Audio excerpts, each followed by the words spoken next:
Welcome back. So we're going to go on with our lesson into looping today. So in our last lesson, we had a look at how the eight-man bench works, um, how it works if you have a bench player not play, how it works if you have a starting player not play.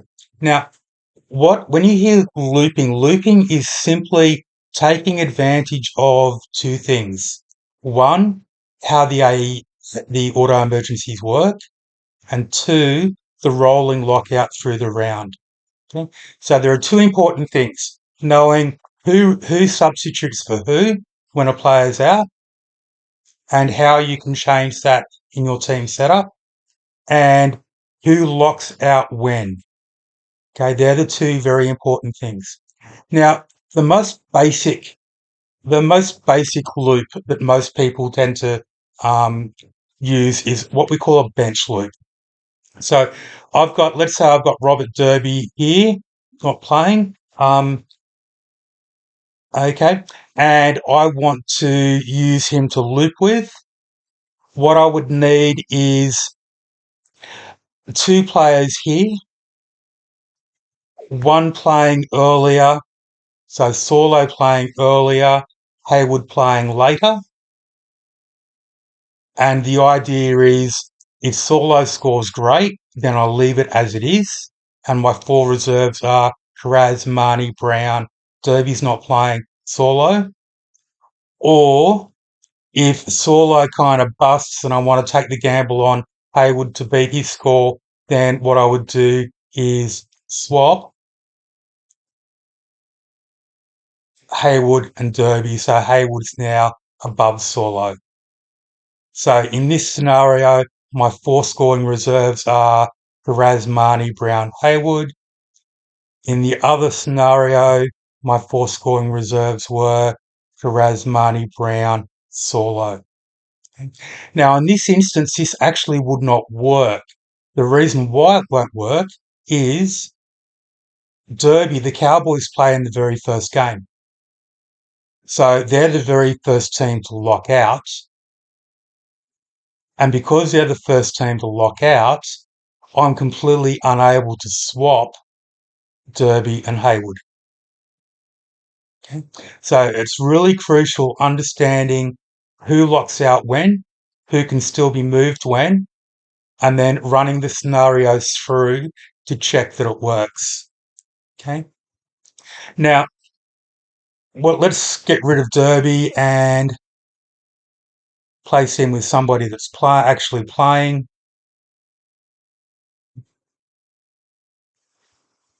Uh, need to go down cheaper. Salmon. By the way, this is just an auto pick team. I'm just using it for the purpose of this lesson. I haven't even started constructing my own team yet. I'll do that this afternoon. Okay. So in this scenario now, where can I make a change here? Let's swap over with Fair Guy. Okay. So Fair Guy is playing in the second game of the round.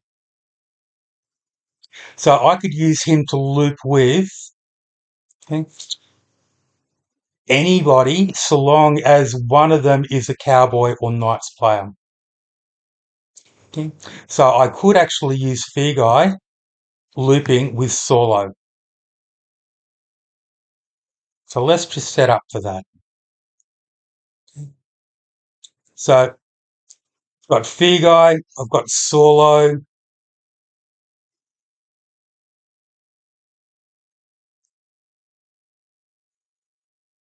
Okay. And I'm going to loop Sorlo and Hayward. Okay. Now that will not work because the Dragons play the Bulldogs. So at the end of the night's game, okay, yes, I can, sorry, that will work. Yeah, that's fine. Okay, so we're going to loop here with Fair Guy and Hayward. So at the end of the night's game, If I'm happy with how Saulo scored, then I just leave it as it is. And my four reserves are Marnie, Brown, Salmon, Saulo. Okay. If I'm not happy, then what I'm going to do is swap and not muck around time wise because otherwise this game will lock out. So I need to be pretty quick about it. Okay. Swap Haywood and Fair Guy before that game locks out. And now my four reserves are Marnie, Brown, Salmon, Haywood. So that's the basic type of loop. Now, other looping options we have, okay, going to swap here with Setu 2, okay, and let me, just going to create a different scenario here. So at Setu 2, I need another,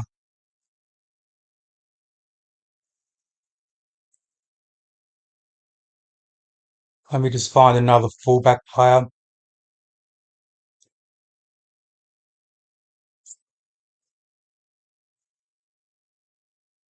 Okay, and let's just hypothetically pretend that Tungo is playing. Okay, now here's another way we can loop. Okay, what we're going to do is create the situation where Figai needs an auto emergency. Yep. So recapping again how auto emergencies work, if the starting position player doesn't play, then their auto emergency is the highest ordered player eligible for that position. Now I've got two. I've got two and I've got Tungo. Now just hypothetically, let's just pretend that Tungo's an active player that he's actually playing this round. Okay. Now one problem I've got is they're both dragons. Yeah. So when Figai locks out, Setu 2 will also be locked out. So I won't be able to move Setu 2. Okay. What I can do, and if I was going to do this, I would do this at the bottom of my bench, as generally these are players that I would have prioritised lower in terms of wanting to use them. Okay. Now,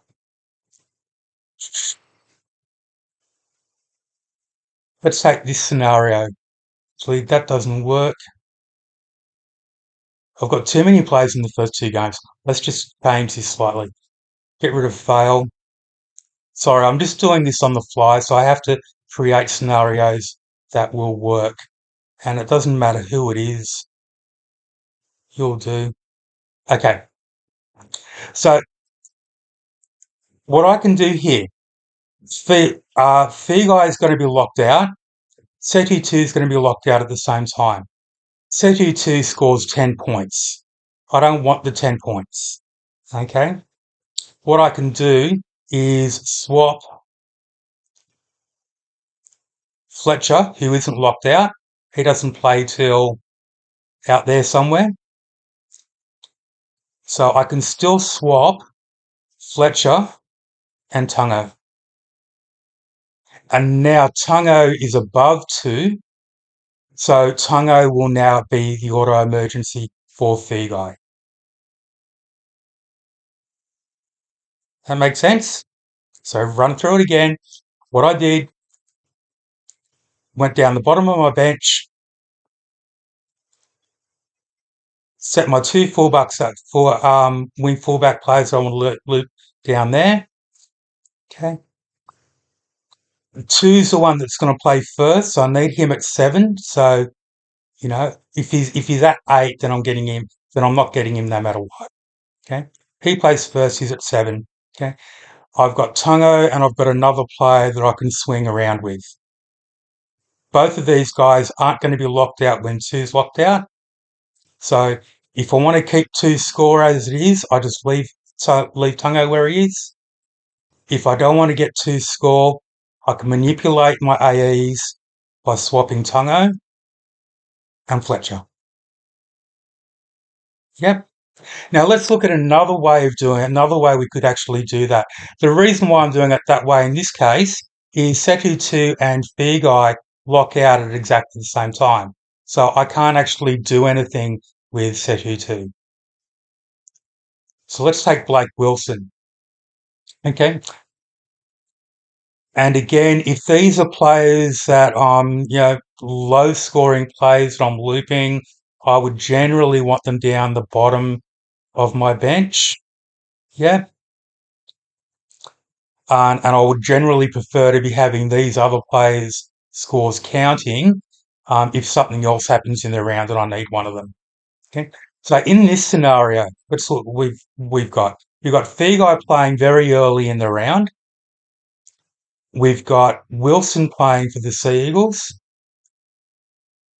very late in the round, and we've got Tungo playing for the Eels early-ish in the round.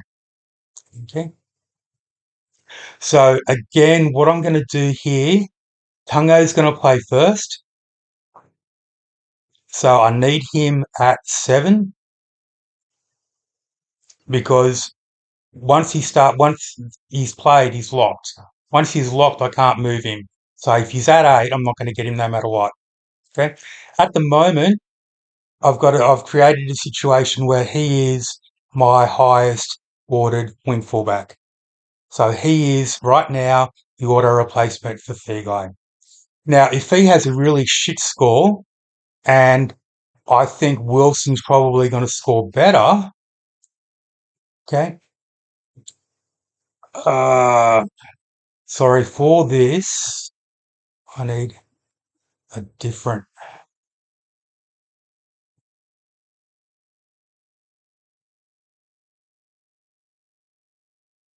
Okay, so here's a situation where I've taken out the Dragons player because the Dragons player plays early. So we've got a situation here where we've got a Titans fullback, okay, that is out, and they don't play till out here. So he doesn't lock out until 5:30 Saturday. I've got Tungo, who plays Thursday, March 5th, and I've got Wilson, who plays Saturday, March 7th. Yep. So when Tungo's played, Wilson can still be moved. Fitzgibbon can still be moved. Yep. We'll take Fitzgibbon as being a red dot in this scenario. So we're playing the red dot at fullback, knowing that we're going to get one of these two players as the auto emergency for him. And in this scenario, it's really simple. If I want Tungo's score, I just leave it. If I don't want Tungo's score after his play, I can just directly swap Wilson and the red dot Fitzgibbon. Yeah. And now Wilson's just in the team and Tungo is going to come into the equation. Now, you can do that often with wingers, wing fullbacks, centres, halves, hookers. You generally can't do it with your middles and edges because generally you have a bunch of them up in your scoring reserves.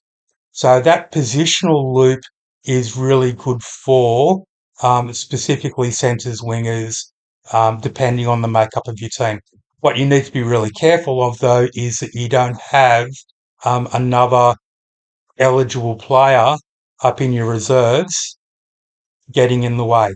And in that situation, what you can also do,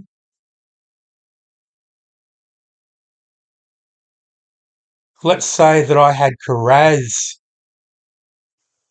up in my scoring reserves, and I also um, have another two wing fullbacks down here that I would like to loop with, but I'm kind of stuck because Carraz is going to be the auto emergency. What I could do if I'm playing both Carraz and Frighten would be to just simply swap them so that now Carraz isn't going to be an eligible wing fullback replacement up here. Okay, so that's something else to be thinking of if you're in a situation where you want a positional loop. Okay, make sure that you only have the two players there, no other AE up here. If you do have another AE up here, can you just reconfigure a couple of your single and dual position players to eliminate the problem? Yeah. Okay. Now, as you start getting more proficient at understanding how AEs work, who's going to replace who, and who locks out when, and running scenarios through. You always want to run the scenario through your mind. Sometimes it helps to do it on paper, okay? Just to make sure that the bits that need to move can move when they need to move. And then you'll actually get to a point where you can start running double loops. So I might be running a bench loop up here. I might be running a position loop down here. I might have two red dot players where I'm setting players up in game order, okay, in order to make swaps, and possibly get to the best two out of three players. Okay, so, but what it all comes down to is really being very strong in understanding how the bench works, how your AEs work, okay, and then the game order, who locks out when, who can move when, and running the scenarios through to make sure they work. Going to leave that for here. Um, Run it through again if you still need to get your head around it. So again, there's different ways of looping. We can do the normal bench loop. We can actually do a positional loop. We can, one thing, something I should mention, and we kind of saw it with Setu too, a lot of people think, well, if I've got a red dot that plays in the first game, then I can't loop with them. Well, that's not true, because what you can always do is actually put them in your starting team. And while they can't actually move because they're locked, they create a situation where someone has to be an AE for them, and you can move players around on your bench, manipulating that situation. Okay? So don't ever think that just because a player plays in the first game, they can't be used for a loop. Absolutely, they can. It just comes down to how strong you are with understanding how your AEs work and understanding the game order.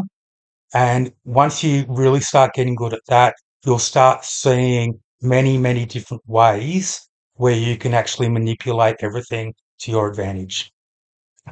Any questions at all? Again, just post them in the comments linked to this video.